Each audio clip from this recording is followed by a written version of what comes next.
cho lại đi bút tay nhẹ nhàng nhau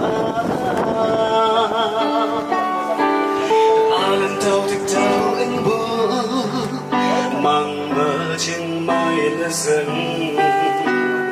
mãi mãi thầm bên nhà lên nhí những ý gì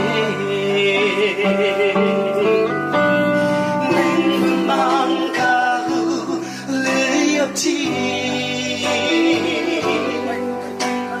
chúng thiên nhị nhàng để vừa thấy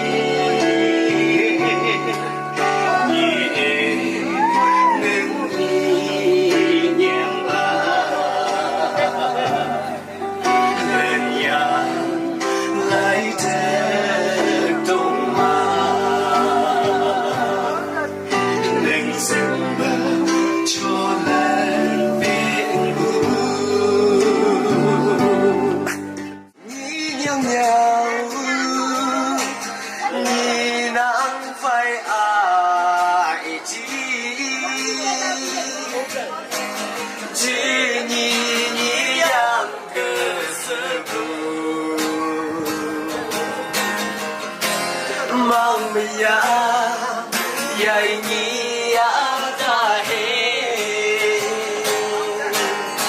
ô nhị nhàng nhau từ chi đi xa tu bác sĩ phải nặng yang trên nhị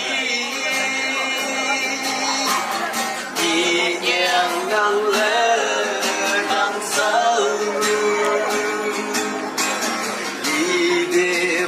sắc lên nhẹ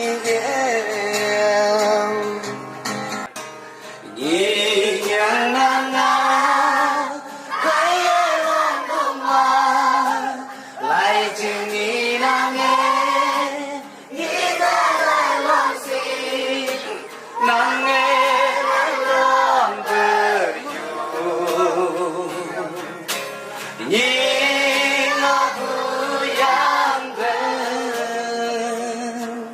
So Salome, are you ready? Yes. Okay.